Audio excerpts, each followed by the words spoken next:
প্রস্রাবের সময় ফেনা হলে কি করবেন? জীবন বড় গোলমেলে, কোন বাঁকে যে মৃত্যু লুকিয়ে আছে তা বোঝা বেজায় কঠিন কাজ। তাই তো সময় থাকতে শরীরের ভাষাকে রপ্ত করতে শিখুন। জানার চেষ্টা করুন শরীরের সেই সব ছোট ছোট লক্ষণকে যা দেখে সহজেই বোঝা সম্ভব দেহে কোনো রোগ বাসা বেঁধেছে কিনা। যেমন ধরুন প্রস্রাব। ইউরিন দেখে শরীরের অন্দরের একাধিক গোপন রদবদল সম্পর্কে স্পষ্ট ধারণা নেওয়া সম্ভব। শুধু শিখে নিতে হবে শরীরের ভাষাটা, তাহলেই কেল্লা ফতে। অনেকেরই প্রস্রাব করার সময় ফেনা হয়। কেন এমনটা হয় জানা আছে? সমীক্ষার রিপোর্ট বলছে এক্ষেত্রে প্রায় 90% ক্ষেত্রেই সাধারণ মানুষ মনে করেন প্রস্রাব খুব স্পিডে বেরোনোর কারণেই এমনটা হয়ে থাকে। যদিও এই ধারণা একেবারে ভুল নয়। তবে প্রস্রাবে ফেনা হওয়ার পেছনে অনেক সময় কোনো না কোনো রোগের ভূমিকাও থাকে। তবে সেক্ষেত্রে ইউরিনে ফেনা হওয়ার সঙ্গে আরও কিছু লক্ষণ প্রকাশ পায়। প্রস্রাবে ফেনা এবং আরও কিছু। কোনো রোগের কারণে যদি প্রস্রাবের ধরনে এমন বদল আসে তাহলে হাতের তালু, পা এবং মুখ ঘামতে শুরু করবে। সেই সঙ্গে ক্লান্তি, খিদে কমে যাওয়া, মাথা ঘোরা, বমি, ঘুম কম আসা, প্রস্রাবের রং গাঢ় হয়ে যাওয়ার মতো লক্ষণগুলিও প্রকাশ পেতে শুরু করে। কি কি কারণে প্রস্রাবে এমন ফেনা হতে পারে?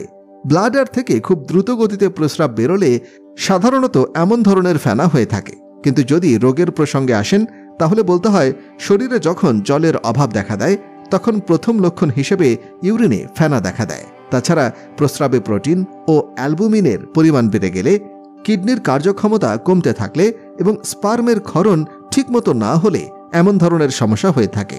প্রসঙ্গত, কিডনির কাজ হলো রক্তে উপস্থিত টক্সিক উপাদান প্রস্রাবের মাধ্যমে বের করে দেওয়া। কিন্তু যখন কিডনির ক্ষমতা কমতে থাকে তখন প্রস্রাবের সঙ্গে বর্জ্য পদার্থের পাশাপাশি প্রোটিনও বেরোতে শুরু করে। প্রোটিন বায়ুর সংস্পর্শে এলে ফেনায় পরিণত হয়। তাই টানা কয়েকদিন ধরেই যদি ইউরিনে ফেনা হতে থাকে তাহলে যত শীঘ্রই সম্ভব চিকিৎসকের সঙ্গে পরামর্শ করা উচিত। রুদ্রাক্ষের মালা পরলে কত ধরনের শারীরিক উপকার পাওয়া যায় জানা আছে? নিয়মিত পেঁপের শরবত খেলে শরীরে কি হতে পারে জানেন? 5000 বছর আগে পৃথিবীতে আসা এলিয়েনদের সন্ধান মিলল মেক্সিকোতে। ভয়ের কারণ আছে কি? শরীরের ভাইটাল অর্গানিকগুলোর মধ্যে অন্যতম হল কিডনি। তাই এই অঙ্গটি যদি ঠিকমতো কাজ করতে না পারে তাহলে তো বিপদ। সেই কারণেই প্রস্রাবে ফেনা হওয়াটাকে হালকা চালে নেওয়া উচিত নয়। প্রসঙ্গত, যে কারণে কিডনির ক্ষতি হওয়ার আশঙ্কা থাকে সেই কারণগুলো হল ডায়াবেটিস, ক্রনিক কিডনি ডিজিজ, উচ্চ রক্তচাপ প্রভৃতি। তাই কারো যদি এই রোগগুলির মধ্যে কোনো একটাও থাকে এবং প্রস্রাবে ফেনা হওয়ার মতো লক্ষণও প্রকাশ পায় তাহলে সাবধান হতে হবে। এক্ষেত্রে কি কারণে এমন লক্ষণ দেখা দিচ্ছে সে সম্পর্কে জেনে নিয়ে যথাযথ চিকিৎসা শুরু করতে হবে। তা না হলে কিন্তু মৃত্যুমুখে পড়া ছাড়া কোনো উপায় থাকবে না। প্রসঙ্গত, আরেকটি রোগের কারণেও অনেক সময় প্রস্রাবে ফেনা হয়ে থাকে। কি সেই রোগ?